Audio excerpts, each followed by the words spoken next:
আউযু বিল্লাহি মিনাশ শাইতানির রাজীম বিসমিল্লাহির রাহমানির রাহিম। বিতাড়িত মরদুদ শয়তানের ওয়াসওয়াসা থেকে পানাহ চাই পরম করুণাময় আল্লাহ রাব্বুল আলামিনের নামে শুরু করছি।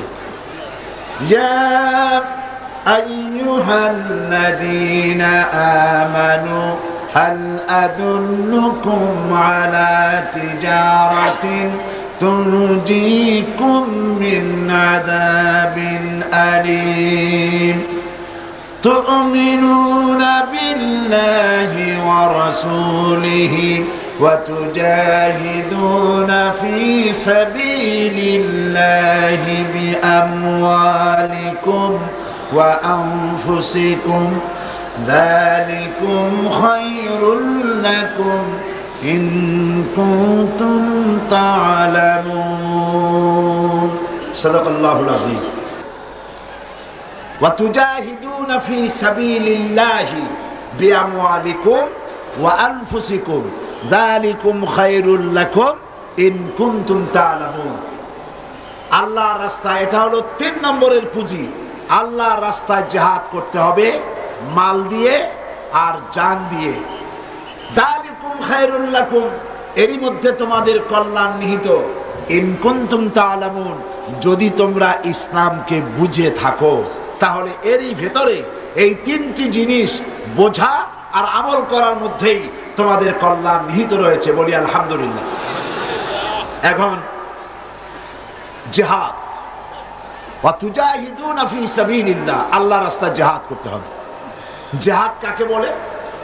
জিহাদ শব্দটি উচ্চারণ করলেই শ্রোতা মণ্ডলীর নজরের মধ্যে তাদের খেয়াল হয় জিহাদ মানে হচ্ছে উটের উপরে অথবা অশ্ব পৃষ্ঠে আরোহিত একজন মুসলমান, মাথায় পাগড়ি বাঁধা, বাতাসে দাড়িগুড়ি তার 2 দিকে উড়ে চলেছে, হাতে নাঙ্গা তরবারি, যারে যেখানে পায় সমানে কাটিয়া 2 টুকরা করে ভালাইতেছে, এর নাম জিহাদ। এর নাম কি জিহাদ?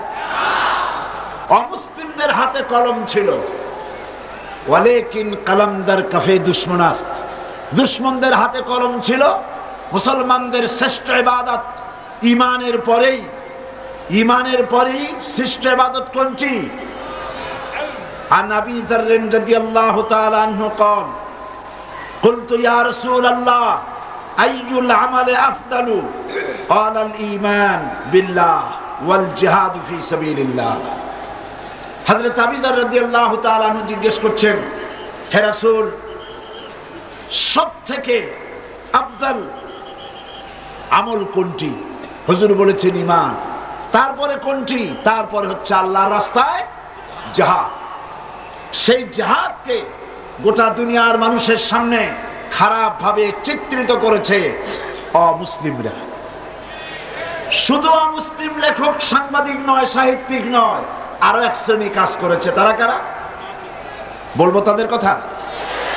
তারা হচ্ছে এই পৃথিবীর 4টি মহাদেশের অন্তত 800 দেশ ভ্রমণ করার সুযোগ আল্লাহ পাক তার গোলামকে দান করেছেন। আমি পৃথিবীতে কোথাও দেখি নাই কোন জাতি তার ধর্মের দেবতাকে গালি দেয়, কোন জাতি তার ধর্মীয় নেতৃবৃন্দকে গালি দেয়, কোন জাতি তার ধর্মীয় পুস্তককে নিন্দা করে। পৃথিবীর মধ্যে একমাত্র পোড়া কপালিয়া জাত মুসলমান নামধারী এক শ্রেণীর বুদ্ধিজীবী, এক শ্রেণীর সাংবাদিক তাদের পত্র পত্রিকায়, তাদের কবিতার সাহিত্যে, তাদের নাটকে, তাদের কবিতায় আল্লাহর কোরআনকে গালি দিচ্ছে, মুসলমানদেরকে গালি দিচ্ছে। এর চাইতে বড় পোড়া কপাল আর কেউ হতে পারে না। ইসলামকে মৌলবাদ বলে গালি দিচ্ছে কারা? এই নামধারী মুসলমানেরাই। এই নামধারী মুসলমানেরাই ইসলামকে মৌলবাদ বলে গালি দিচ্ছে, মুসলমানদেরকে মৌলবাদী বলে গালি দিচ্ছে। তারাই জিহাদকে চিত্রিত করেছে খারাপ ভাবে। জিহাদ এর অর্থ যুদ্ধ নয়, জিহাদ এর অর্থ যুদ্ধ নয়। যুদ্ধের এই শব্দের আরবি হচ্ছে হার বা কিতাল। এটাই হচ্ছে যুদ্ধ। হলিওয়ার বা যুদ্ধ বলতে জেহাদ বুঝায় না। জেহাদ বলে কাকে? জেহাদ বলা হয়, জেহাদের আবিধানিক এবং পারিভাষিক অর্থ হলো এই, যে কোনো উদ্দেশ্যকে সফলতায় পর্যবসিত করার জন্যে যে প্রাণান্তকার প্রচেষ্টা করা হয়, ওই প্রচেষ্টার আরবি নাম হচ্ছে জেহাদ। ইসলাম একটি পূর্ণাঙ্গ জীবন বিধান। ইসলাম কি?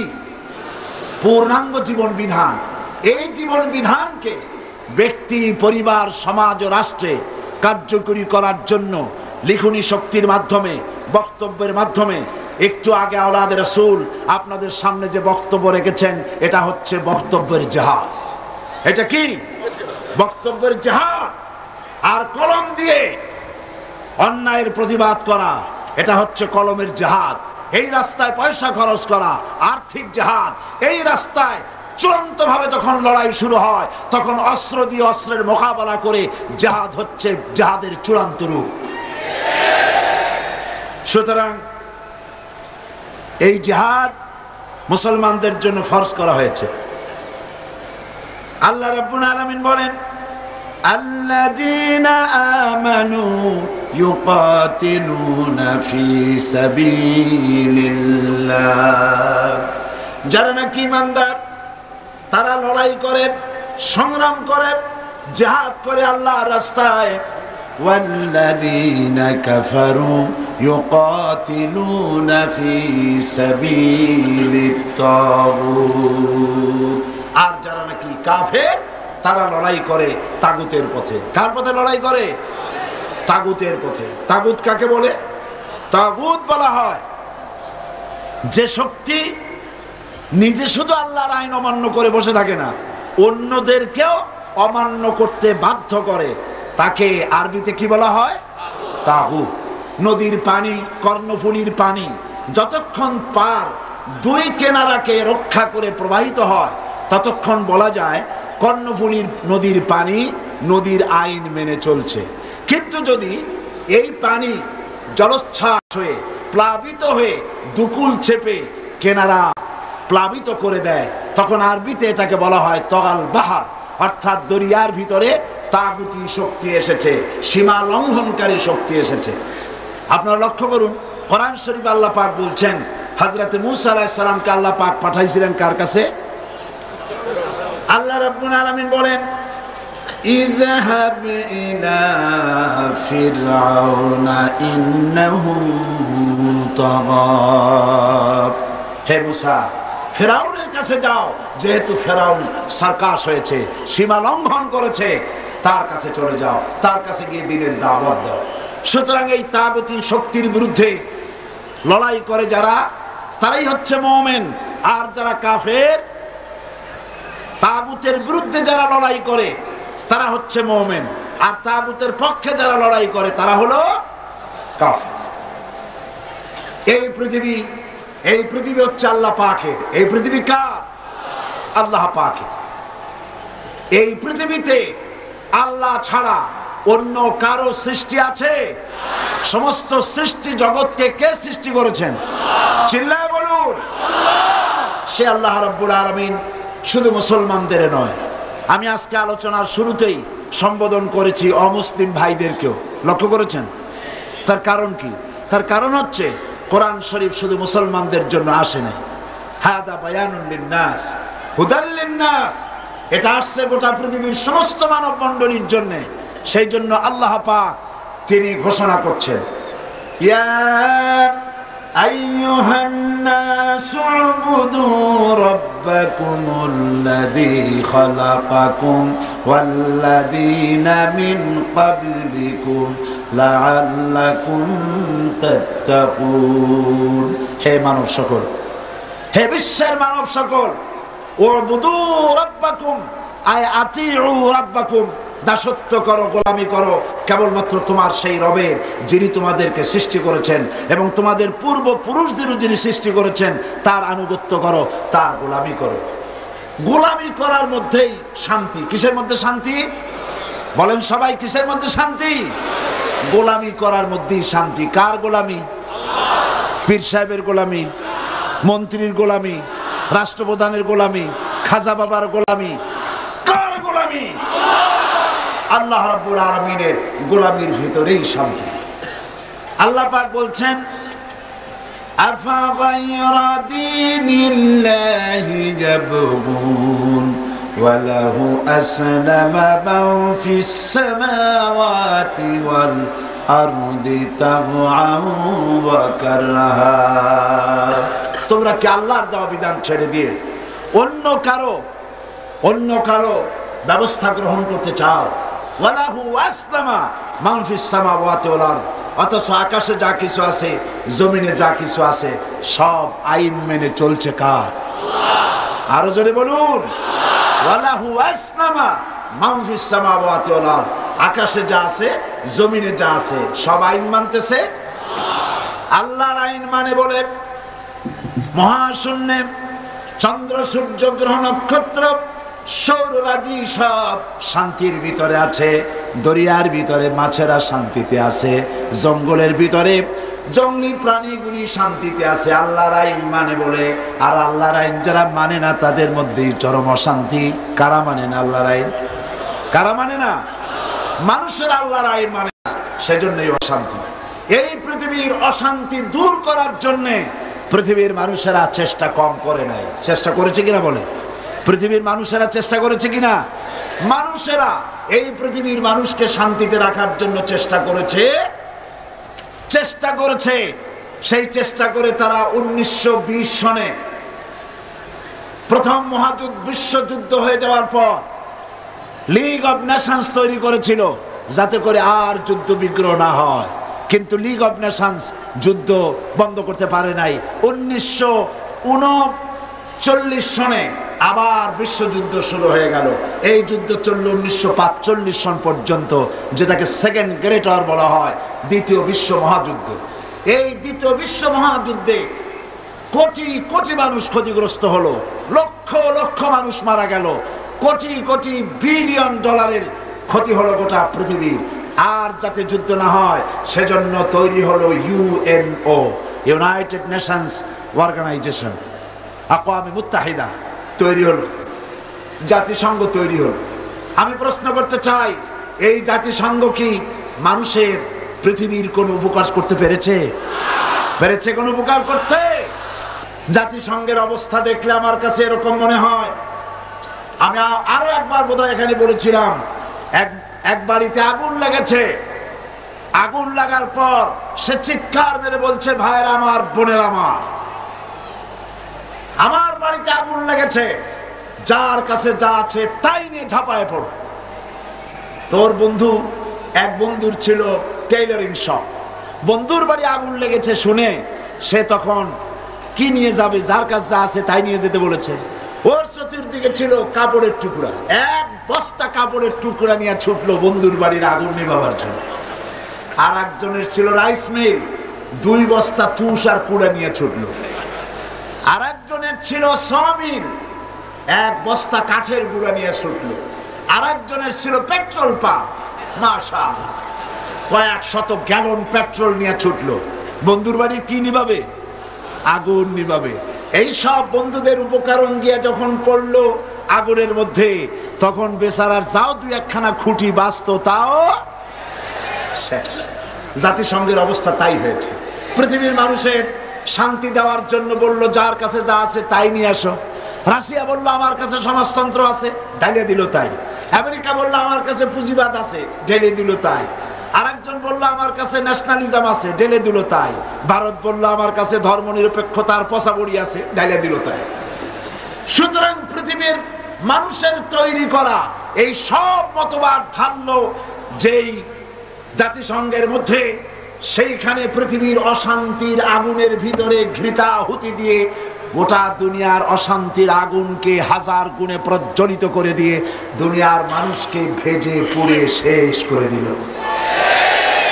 সুতরাং আমি আজ এই কোরআনের মাহফিলে বলতে চাই, এই জাতিসংঘ মুশরিকদের জাতিসংঘ, নাস্তিকদের জাতিসংঘ, মুরতাদদের জাতিসংঘ, এই জাতিসংঘ ইহুদিদের জাতিসংঘ, এইটা খ্রিস্টানদের জাতিসংঘ, আল্লাহর কসম মুসলমানদের জাতিসংঘ নয়।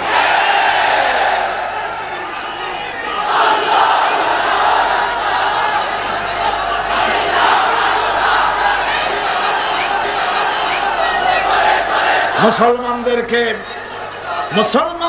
যদি বাঁচতে হয় তাহলে নতুন করে মুসলমানদের জন্য আলাদা জাতিসংঘ তৈরি করতে হবে।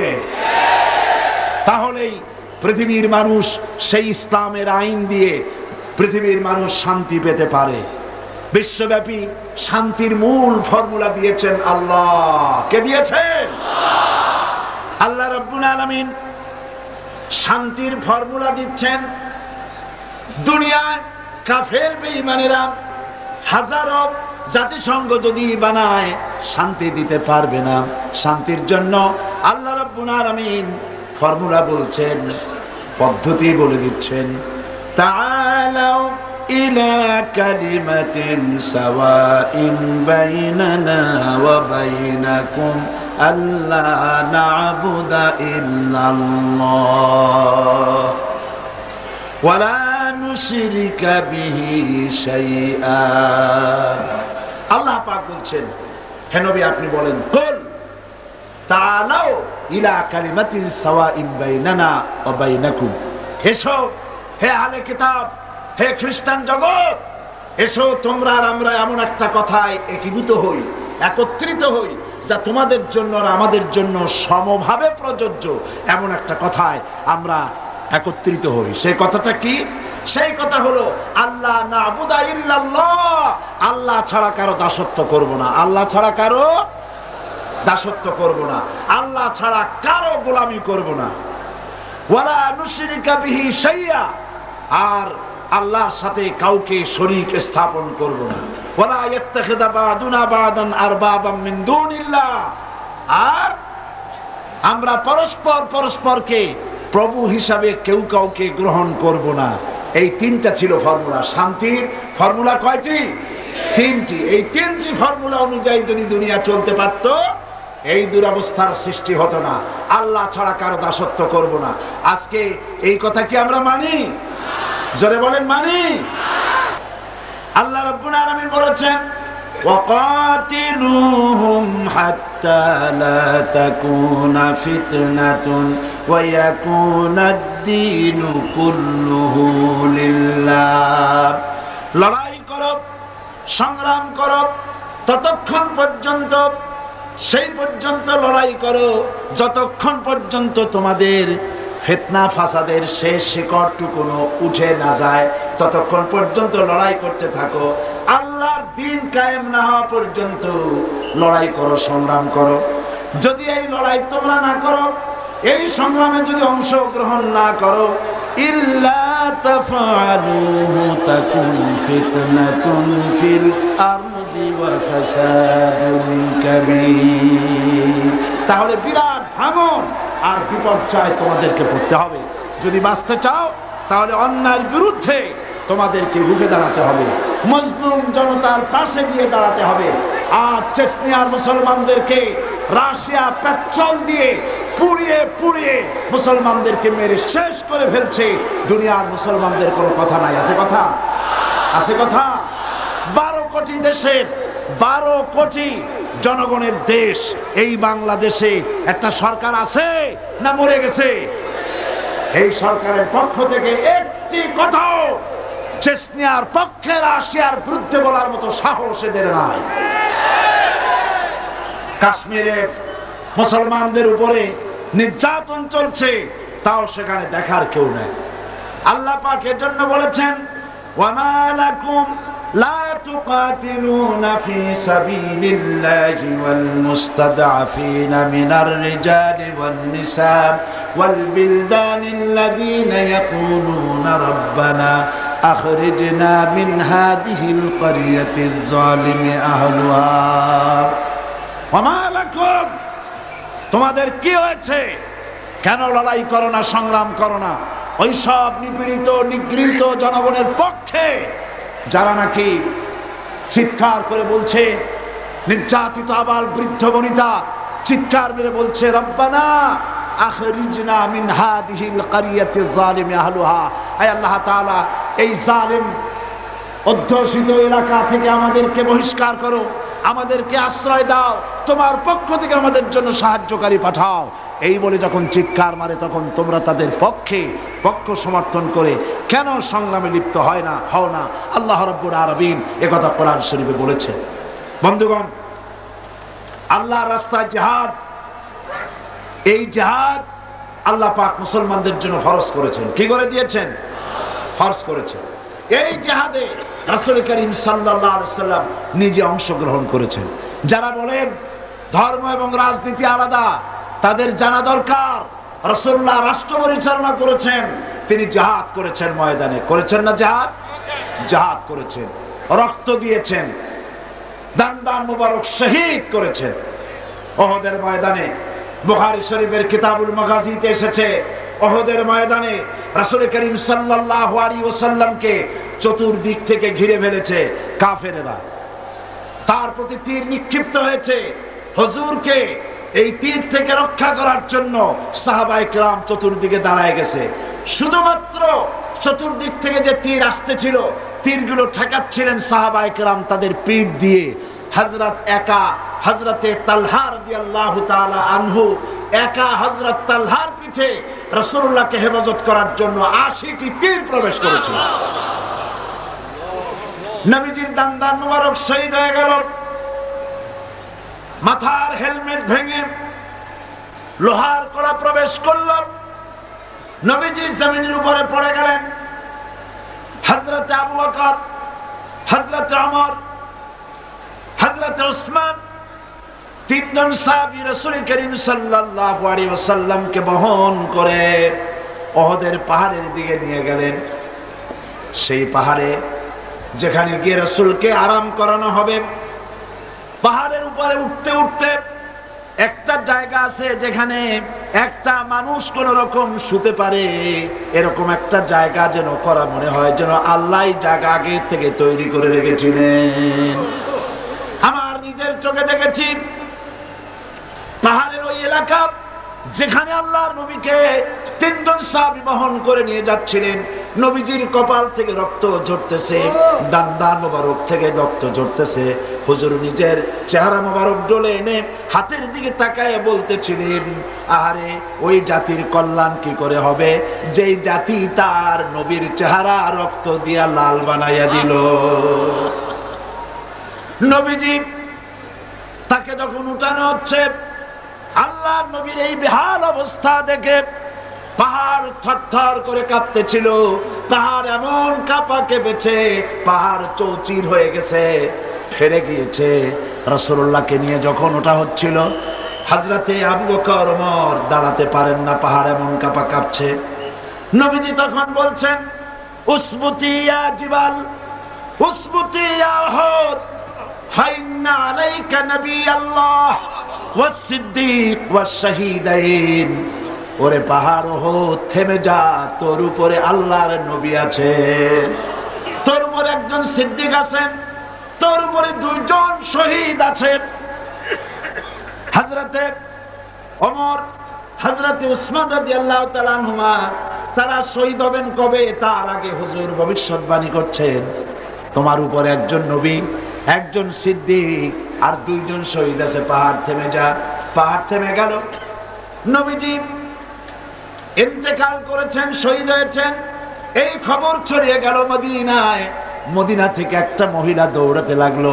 দৌড়াতে দৌড়াতে যখন উহুদের দিকে যাচ্ছে, লোকেরা তাকে জিজ্ঞেস করলো, মেয়ে লোক তুমি যাও কোথায়? বলে ওহ যেতেছি।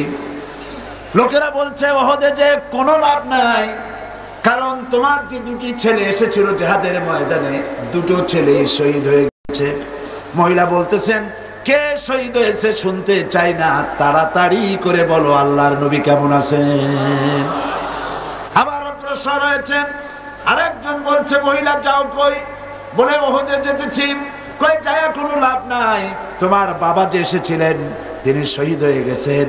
মহিলা বলছেন, কে শহীদ হয়েছে শুনতে চাই না, বলো নবীজি কেমন আছেন। দৌড়ে দৌড়ে নবীজির কাছে গিয়া নবীজির জীবিত চেহারা মুবারক দেখে বলছেন, ইয়া রাসূলুল্লাহ, আমার পিতা মরা শোক, আমার কলিজার টুকরা দুইটা সন্তান মরা শোক সব আমি ভুলে গেছি। আল্লাহর নবী আপনি জীবিত আছেন, এটাই উম্মতের বড় পাওনা। নবীজি জিহাদ করেছেন, রক্ত দিয়েছেন, তার একটি মাত্র কারণ ছিল, জমিন হলো আল্লাহর, আইন চলবে কার? জোরে বলেন, জমিন আল্লাহর, আইন চলবে কার? আলা লাহুল খালকু ওয়াল আমর ইনিল হুকুমু ইল্লা লিল্লাহ। জমিন আল্লাহর, আইন চলবে আল্লাহ। কারো বাপের আইন দিয়ে দেশ চলতে পারে না। আইন চলবে কার? আল্লাহ পাকের আইন দিয়ে দেশ চলবে। এটাই ছিল নবী করিম সাল্লাল্লাহু আলাইহি ওয়াসাল্লামের ইচ্ছা, আল্লাহ পাকের মানসা মুবারক। সুতরাং ইসলাম হচ্ছে একটি বিপ্লবী মতাদর্শ, যা সমগ্র পৃথিবীর সমাজ ব্যবস্থার আমূল পরিবর্তন করে নিজস্ব আদর্শ দিয়ে ঢেলে সাজাতে চায়। আর মুসলমান হচ্ছে সেই আন্তর্জাতিক বিপ্লবী দল যারা আল্লাহর রং দিয়ে দুনিয়াকে রাঙাতে চায়। আর এই উদ্দেশ্য হাসিলের জন্য ইসলামী দলের বিপ্লবী চেষ্টা সাধন এবং চূড়ান্ত শক্তি প্রয়োগের নামই হচ্ছে জিহাদ। এটার নাম কি? জিহাদ।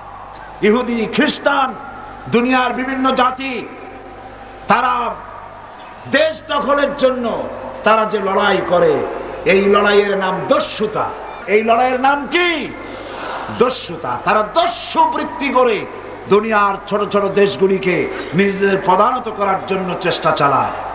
সুতরাং জিহাদের উদ্দেশ্য হবে মানব সমাজে আল্লাহর আইন চালু করা। কার আইন? আল্লাহর আইনকে চালু করা। এটাই হচ্ছে জিহাদের মূল উদ্দেশ্য।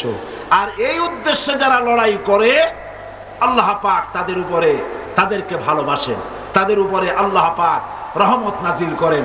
যারা জিহাদ করে আল্লাহর দ্বীন কায়েমের জন্য, আল্লাহর দ্বীন প্রতিষ্ঠার জন্য, কোরআনের আইন চালু করার জন্য যারা লড়াই করে, তাদের জন্য আল্লাহ পাক রেখেছেন বিরাট নিয়ামত, বিরাট পুরস্কার দুনিয়া এবং আখিরাতে। তবে লড়াই করতে গিয়ে যুদ্ধের ময়দানে শাহাদাতের তামান্না সম্পর্কে রাসূলুল্লাহ বলেছেন, যার ভিতরে শাহাদাতের তামান্না নাই, মুনাফিকের মউত হবে। জিহাদের ইচ্ছাও নাই, মুনাফিকের মউত হবে। বলুন নাউযুবিল্লাহি মিন যালিক। এই মুনাফিকের মউত যেন আমাদের না হয়।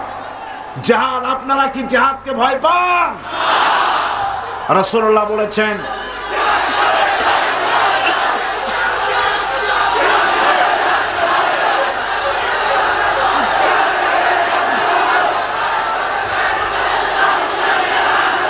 রাসূল করিম সাল্লাল্লাহু আলাইহি ওয়াসাল্লাম বলেছেন, রাসূল করিম সাল্লাল্লাহু আলাইহি ওয়াসাল্লাম বলেছেন, জিহাদের ময়দানে যে ব্যক্তি শহীদ হয়, শহীদি মউতের যন্ত্রণা তোমাদের ভেতরে কেউ কাউকে চিমটি দিলে সেই চিমটি কাটায় যে যন্ত্রণা, পিঁপড়ায় কাটায় যে যন্ত্রণা, শাহাদাতের মউতের এর থেকে বেশি যন্ত্রণা কিছুই নয়।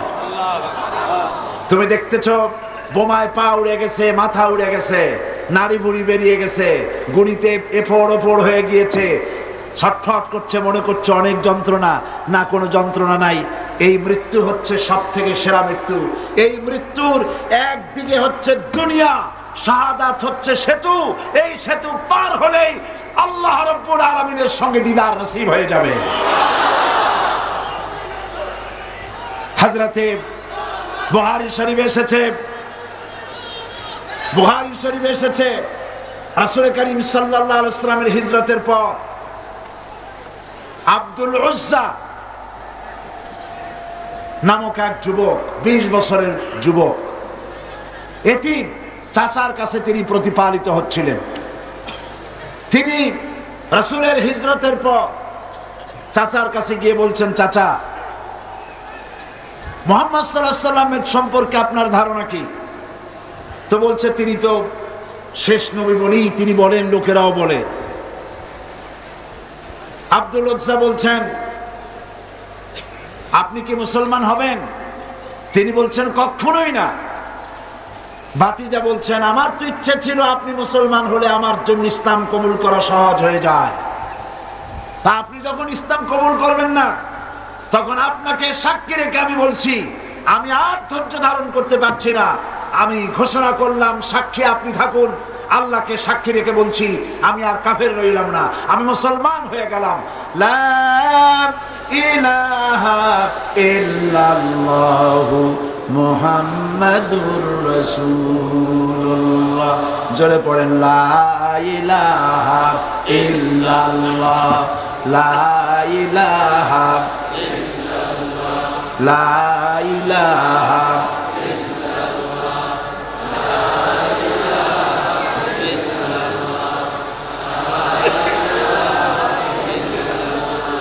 লা ইলাহা ইল্লাল্লাহু মুহাম্মাদুর রাসূলুল্লাহ। চাচা বলছে, আব্দুল উজ্জা তুমি কি জানো এর পরিণতি কি? কয় না, জানি না। পরিণতি হচ্ছে তুমি যখন ইসলাম কবুল করেছো, আমি তোমাকে সোনা দানা দিয়েছি, বাড়ি ঘর দিয়েছি, উট ঘোড়া দিয়েছি, সব ফিরিয়ে দাও। তিনি বললেন কোনো অসুবিধা নাই, সব ফিরিয়ে দিলাম, নিয়ে যান।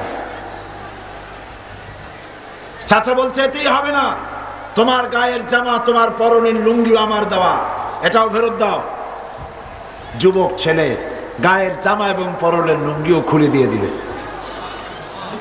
উলঙ্গ অবস্থায় মায়ের কাছে গিয়ে হাজির। মা নিজের যুবক ছেলেকে উলঙ্গ দেখে দুই হাত দিয়ে চোখ চেপে ধরেছেন। বলছেন, বাবা তোমার এই করুণ দশা কেন? ইসলাম কবুল করার কারণে আমার এই করুণ দশা হয়েছে। মা জিজ্ঞেস করছে, বাবা তুমি আমার কাছে কি চাও?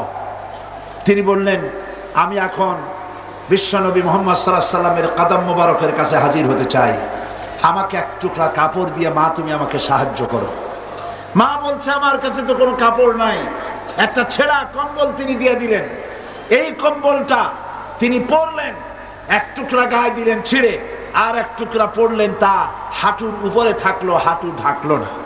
এই অবস্থায় তিনি হেঁটে হেঁটে বহু কষ্ট করে মদিনা মুনাওয়ারায় পৌঁছে গেলেন। বাবে জিবরিল থেকে ঢুকলেন, সেখানে তিনি বসে আছেন।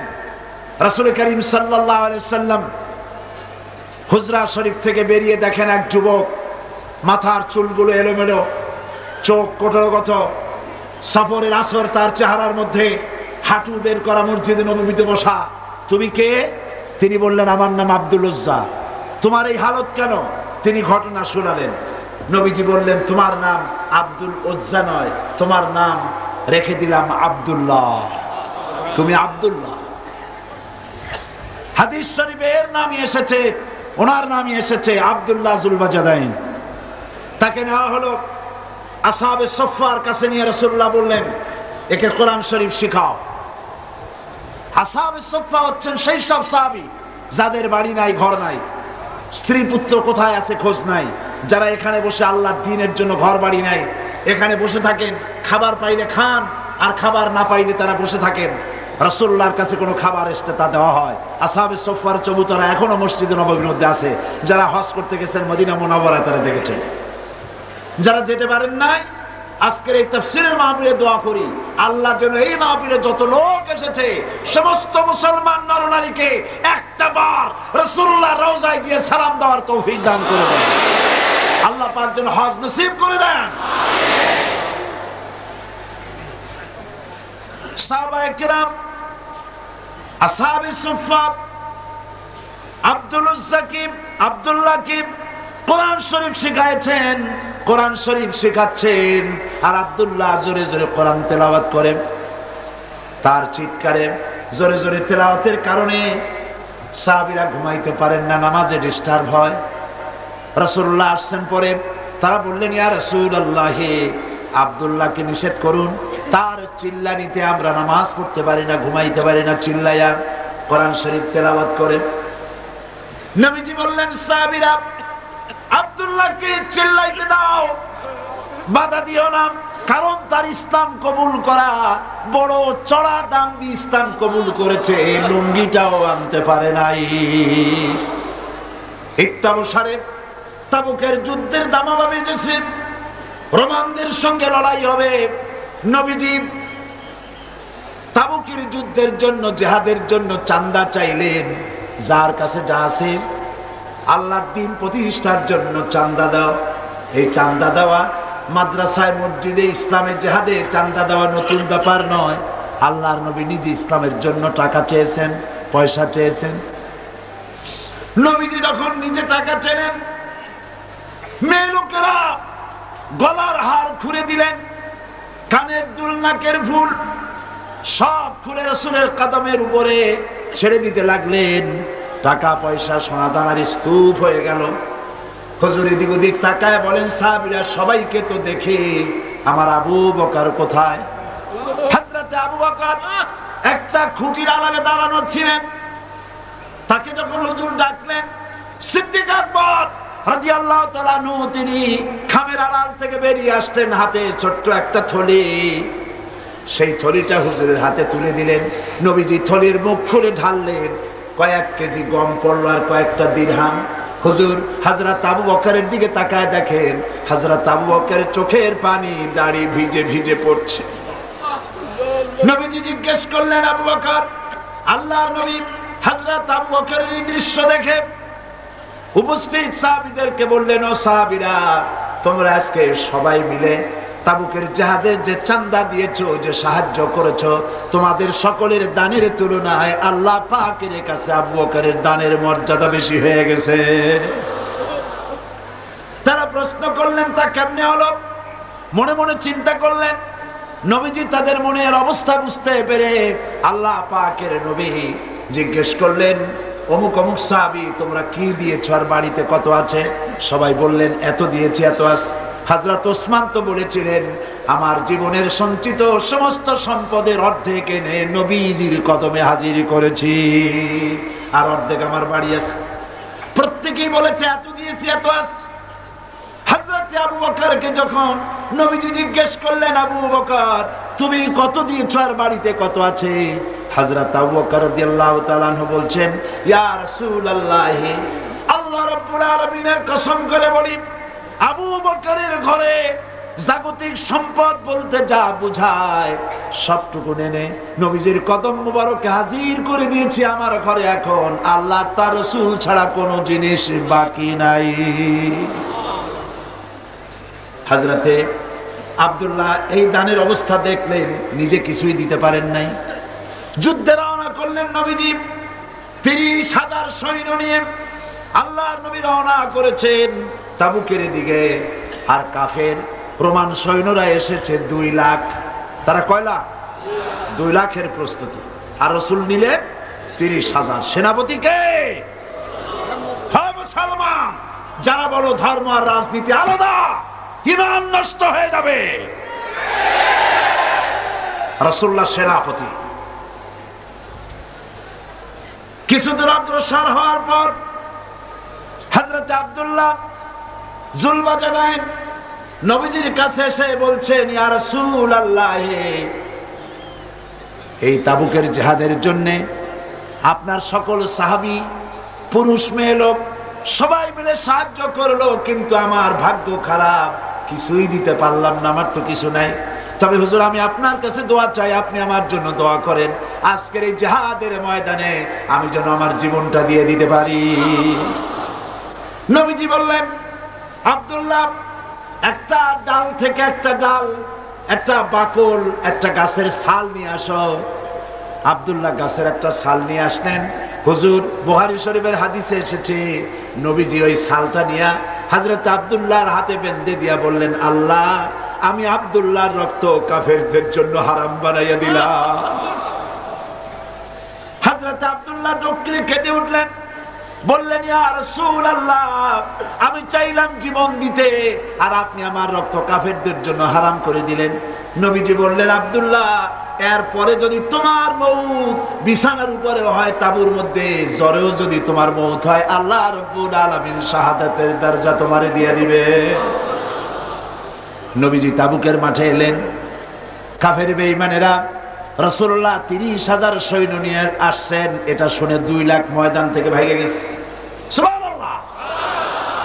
জিহাদের সাহস, যুদ্ধের সাহস আর হয়নি। রাসূলুল্লাহ ৩০,০০০ নিয়ে আসছে, ২ লাখ শেষ। হুজুর সেখানে আরাম ফরমালেন।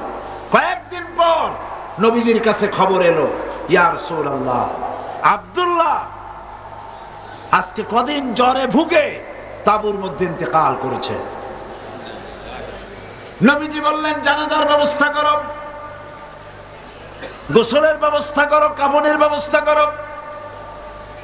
কাফন গোসলের ব্যবস্থা হলো, জানাজার ব্যবস্থা হলো। নবীজি জানাজা পড়ালেন, আর এরপরে কবরের ভিতরে একজন নামলেন, পাশে একজন আলো ধরে দাঁড়িয়ে থাকলেন। কোনো হ্যাসাক লাইট নাই, বৈদ্যুতিক লাইট নাই, কোন রকম করে একটা চেরাগ টিন টিন করে জ্বলছে। গভীর রাত, কবরের ভিতরে একজন নেমেছেন, একজন একটা আলো ধরে দাঁড়িয়ে আছেন, আর দুইজনের লাশ বহন করে আনতেছেন। কবরের ভিতরে যিনি দাঁড়ানো, তিনি বলছেন, ও আমার সাথীরা, তোমার ভাইয়ের সঙ্গে তোমাদের ভাইয়ের সাথে আদব করে আনো, যেন ব্যথা না লাগে, যেন বেয়াদবি না হয়, ধীরে সুস্থে আমার হাতে দিয়ে দাও। কবরের ভিতরে যিনি দাঁড়ানো, তিনি লাশ ধরে কবরের ভিতরে শোয়াই দিলেন। কবরে দাঁড়ায় যিনি আব্দুল্লাহর লাশ নিজ হাতে শোয়াই দিলেন, তিনি আর কেউ নন, বিশ্ব নবী মুহাম্মাদুর রাসূলুল্লাহ।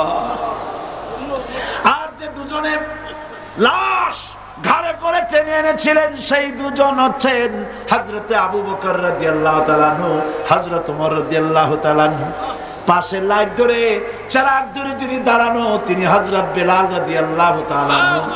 হযরত ইবনে মাসউদ রাদিয়াল্লাহু তাআলা আনহু পাশে বসে কেঁদে কেঁদে বলেন, আহারে, আজকে যদি এই কবরে আব্দুল্লাহর লাশ না হয়ে যদি আমার লাশটা হতো, আমার ভাগ্যটা খুলে যেত। নবীজি হযরত আব্দুল্লাহকে কবরের ভিতরে শুইয়ে দিয়ে উপরে চলে এলেন, নিজ হাতে কবরে মাটি দিয়ে বললেন, একটু সরে দাঁড়াও। হযরত আবু বকর ওমর একটু সরে দাঁড়ালেন। নবীজি এবার নিজের দুইখানা হাত মুবারক কবরের দুই পাশে দিয়া বলছেন, রব্বুল আলামিন, আজকের মাগরিবে রক্ত পর্যন্ত আমি নবী মুহাম্মদ সাল্লাল্লাহু আলাইহি সাল্লাম আব্দুল্লাহর প্রতি খুশি ছিলাম, আল্লাহ তুমিও আব্দুল্লাহর প্রতি খুশি হয়ে যাও। আল্লাহর দ্বীন জমিনে প্রতিষ্ঠার জন্য এইভাবে লড়াই করেছেন মুসলমানেরা, রক্ত দিয়েছেন, জীবন দিয়েছেন। আল্লাহ পাক বলেছেন, সংখ্যায় যদি কম হও, আমি আল্লাহ রাব্বুল আলামিন তোমাদেরকে বিজয়ী করব।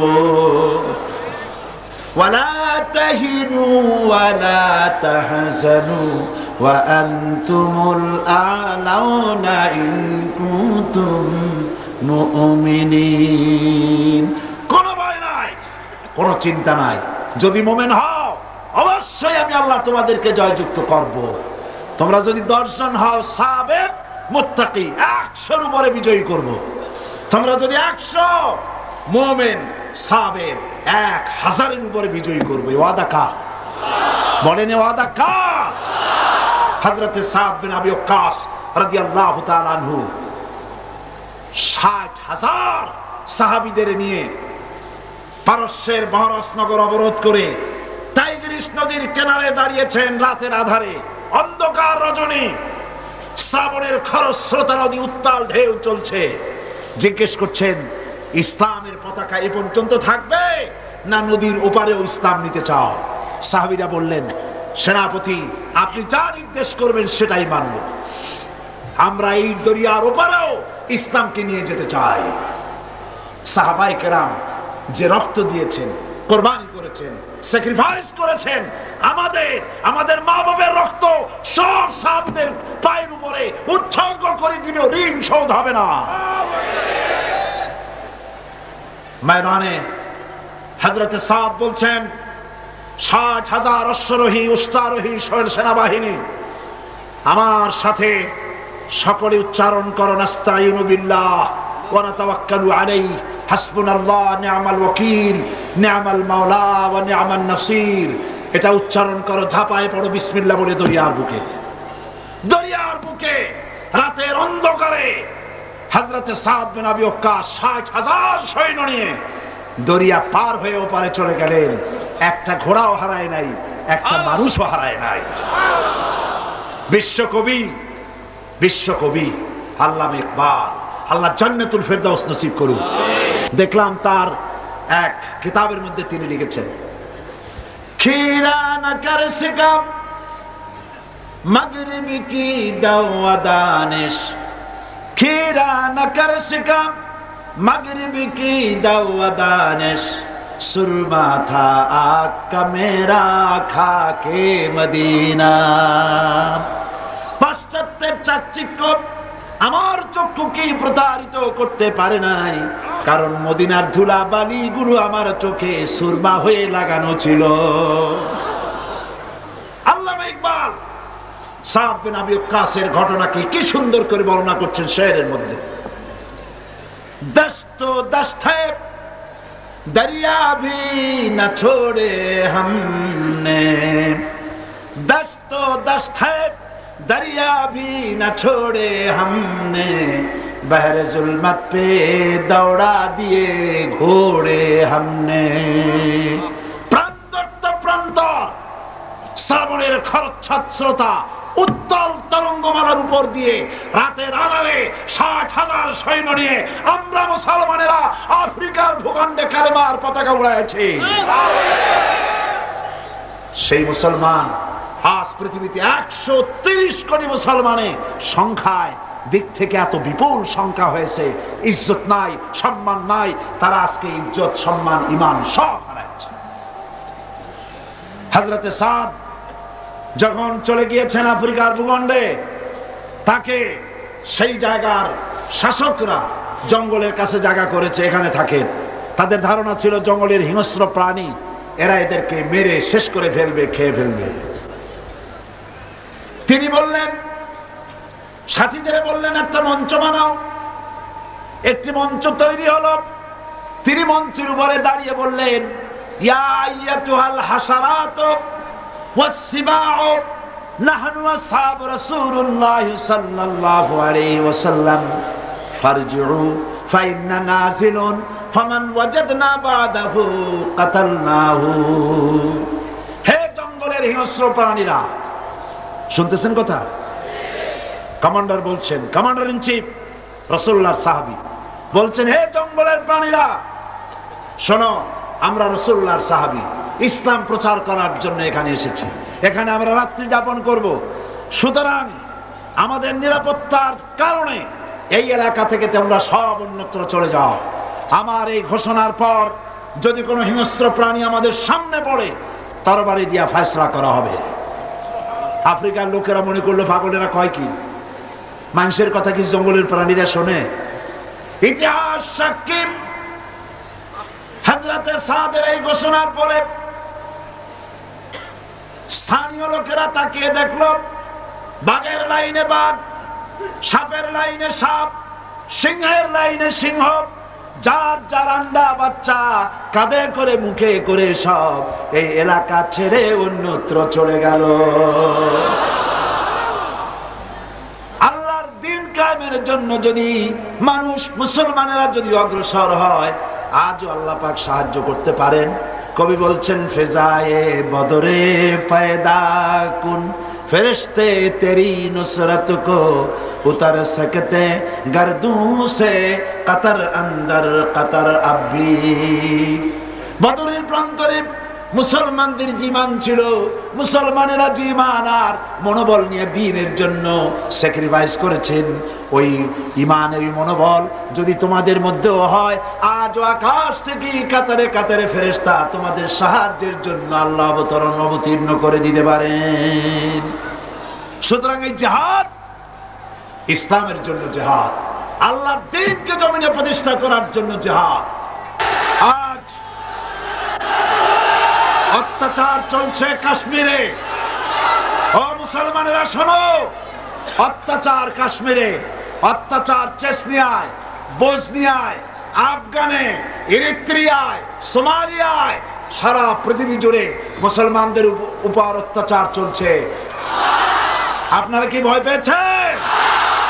এই অত্যাচার এর মধ্য দিয়ে আমি দেখতে পাচ্ছি নতুন সূর্যের হাতছানি। এই অত্যাচারের মধ্য দিয়ে নতুন দিনের আগমন ঘটবে ইনশাআল্লাহ।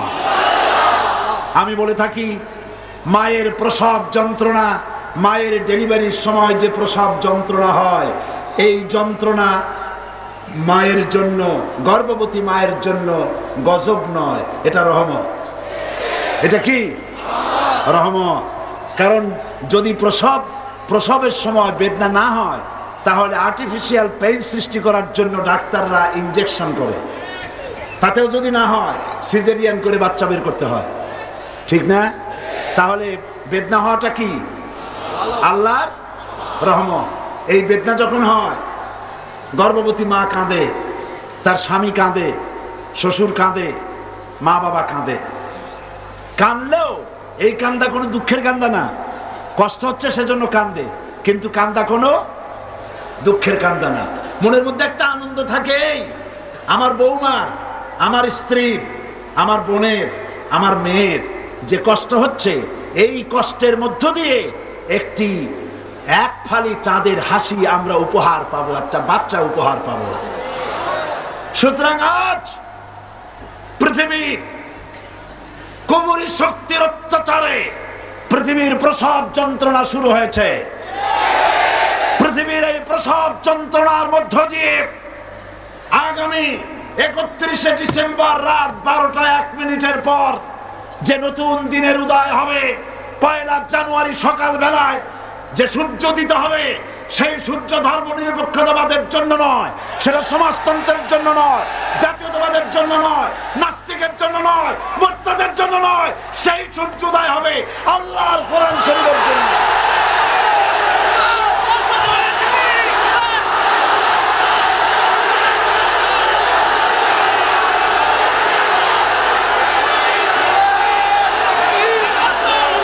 বসুন, বসুন, যার যার জায়গায় বসে পড়ুন, জোরে সোরে জিকির করেন সুবহানাল্লাহ, আলহামদুলিল্লাহ, লা ইলাহা ইল্লাল্লাহ, সুবহানাল্লাহ, জোরে।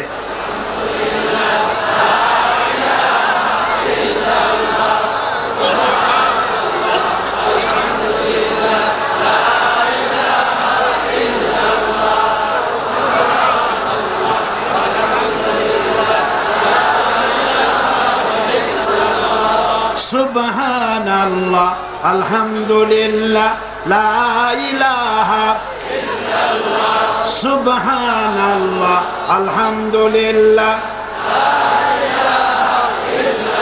লা ইলাহা ইল্লাল্লাহ, মুহাম্মাদুর রাসূলুল্লাহ। রাত আর বাড়াতে চাই না, আপনারা যারা দাঁড়ানো আছেন মুনাজাতের জন্য বসে পড়ুন। আল্লাহুম্মা আমিন। ربنا ظلمنا أنفسنا وإن لم تغفر لنا وترحمنا لنكونن من الخاسرين ربنا ظلمنا أنفسنا وإن لم تغفر لنا وترحمنا لنكونن من الخاسرين رب العالمين। আজ এই পবিত্র রজনীতে লক্ষ লক্ষ জনতা তোমার দরবারে ভিক্ষুকের মতো হাত উঁচা করেছে, তোমার রহমতের নজর দিয়া আরশে আজিম থেকে প্যারেড ময়দানের দিকে তাকাও। আয় আল্লাহ পাক, দুনিয়ায় এমন কোন গুনাহ নাই যা কম বেশি আমরা করি নাই। আল্লাহ তুমি দয়া করে মেহেরবানি করে আমাদের জিন্দেগীর সকল গুনাহ মাফ করে দাও রব্বুল আলামিন। আয় আল্লাহ তাআলা, আমাদের আলোচনার সওয়াব, দুরূদ ও সালামের সওয়াব রাসূল করিম সাল্লাল্লাহু আলাইহি সাল্লামের রূহ মুবারকে পৌঁছায়া দাও রব্বুল আলামিন। আয় আল্লাহ তাআলা, আমরা যারা এই মুহূর্তে হাত তুলেছি, বড় আশা করে হাত তুলেছি, আমাদের মধ্য থেকে যাদের মা বাপ দুনিয়া থেকে জনমের মতো বিদায় হয়ে গেছে, আল্লাহ কবরগুলিকে জান্নাতের টুকরা বানায়া দাও রব্বুল আলামিন। আত্মীয় স্বজন কেউ যদি বিদেশে যায়, ইউরোপে যায়, আমেরিকায় যায়, বছর বছর 6 মাস 3 মাস অন্তর চিঠি দিয়ে খবর পাওয়া যায়, প্রত্যেক দিন ইচ্ছে করলে টেলিফোনে খবর পাওয়া যায়। আমাদের মা বাপ যারা দুনিয়া থেকে বিদায় হয়ে গেল, বছরের পর বছর হয়ে গেছে, কোনো খবর জানি না। আয় আল্লাহ, আজকের এই পবিত্র রজনীতে আমাদের মা বাবের জন্য দোয়া করি। আল্লাহ, আমাদের মা বাবের কবরগুলিকে জান্নাতের টুকরা বানায় দাও। আয় আল্লাহ তাআলা, তোমার কাছে কি চাইবো? না চাওয়াতে কত কিছু দিছো, চাইতে তো সরব করে তোমার কাছে। যা পাওয়ার যোগ্যতা রাখি না, তার থেকে বেশি তুমি দিয়েছো বাবু। তবুও না চাইলে তুমি রাগ করো, তাই তোমার কাছে চাবো না, কার কাছে চাইবো বাবু?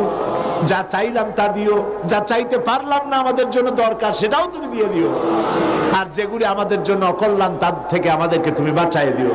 আল্লাহ, কোরআন শরীফ আমাদের সকলকে বোঝার তৌফিক দিও, সহি করে তেলাওয়াতের তৌফিক দিও। আল্লাহ তাআলা, বিগত 21টি বছর তুমি তোমার এই ছোট্ট গোলামকে দিয়ে কোরআনের কথা তুমি তোমার বান্দাদেরকে শুনিয়েছো।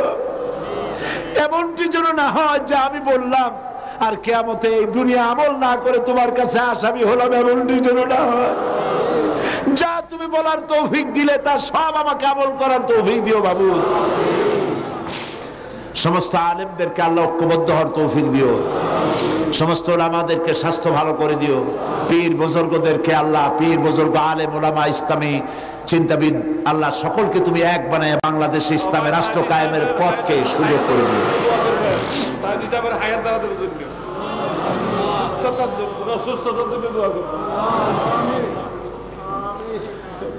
আল্লাহ পাক আমাদের স্ত্রী, আমাদের সন্তান, আমাদের ছেলে মেয়ে সবাইকে হিদায়াত করো আল্লাহ, সবাইকে নামাজি বানাও, সকলকে দিনদার বানাও, সকলকে পরেজগার বানাও।